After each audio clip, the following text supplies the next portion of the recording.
So I was devastated, as you can imagine. And I thought, I have nothing. Everything has been taken from me, basically, and I have nothing. And I dropped down to 101 pounds. My hair's falling out.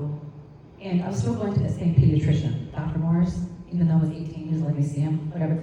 And I remember him meeting with me and saying, Monica, if you do not start to eat, because I couldn't eat. I couldn't eat. I was a mess. I think I was having a nervous breakdown. And he said, if you do not start eating, we are going to put tubes in you. We're going to force feed you because your organs, they're going to start eating themselves. Like, we have to help you. And I couldn't get in my head, like, you gotta eat. But I was so broken and traumatized.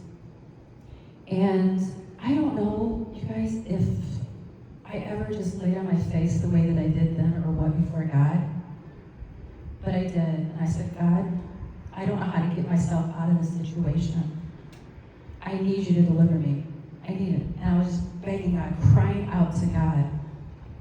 So one night, like many other nights, I'm laying in my bed. I remember this very well. My cover's up to here. And he walks in, pastor, in the middle of the night to my bedroom once again.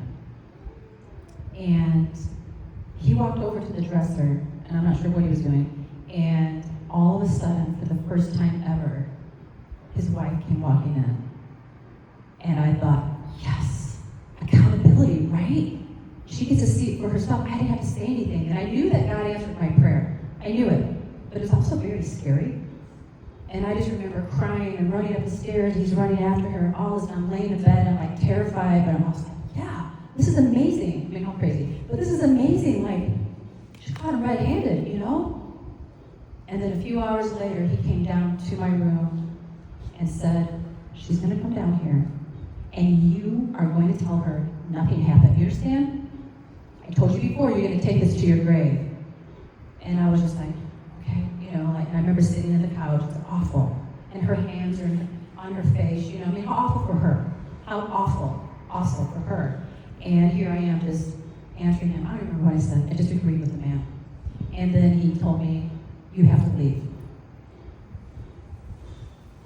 And I was like, okay, you know, where am I going? You know, I'm leaving, so that means I'm leaving the church, and I had a car payment, insurance, and I was very messed up.